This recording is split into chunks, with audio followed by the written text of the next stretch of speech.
আপনি কি রিজিকের পেরেশানি থেকে মুক্ত থাকতে চান? আপনি কি রিজিকের সমস্ত পেরেশানি, টেনশন মুক্ত থাকতে চান? আপনি কি আপনার কেরিয়ার নিয়ে টেনশনে আছেন, কেরিয়ার নিয়ে অনেক চিন্তার মধ্যে আছেন, কোথা থেকে রিজিক আসবে, কোথা থেকে সংসার চলবে, কিভাবে চলবে?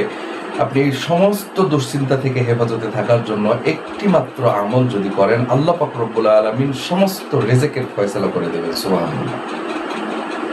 আল্লাহ পাক রব্বুল আলামিন, আল্লাহু খায়রুর রাযিকিন, উত্তম রিজিক দাতা আল্লাহ পাক রব্বুল আলামিন। ছোট্ট একটা আমল যদি আমরা করতে পারি, আল্লাহ পাক রব্বুল আলামিন আপনাকে আমাকে অদৃশ্য থেকে এমনভাবে রিজিকের ব্যবস্থা করবেন যা আমরা কখনো কল্পনাও করি নাই।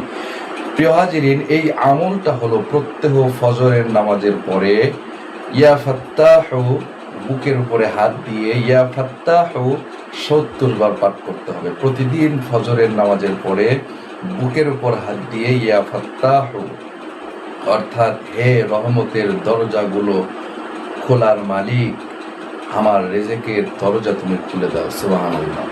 এই আমলটা যদি আমরা করতে পারি, গায়েবী ভাবে, বাতিনি ভাবে, জহরি ভাবে, সকল ভাবেই আল্লাহ পাক রব্বুল আলামিন রিজিকের উত্তম ফয়সালা দান করে দিবেন। সুবহানাল্লাহ। প্রিয় দর্শক, আমলের মধ্যেই শান্তি রয়েছে, ইসলামের মধ্যেই শান্তি রয়েছে।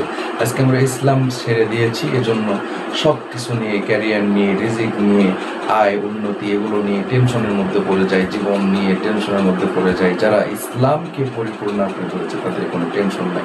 এজন্য আমরা আমলের মধ্যে নিজেকে জড়ায় রাখবো ইনশাআল্লাহ। প্রিয় দর্শক,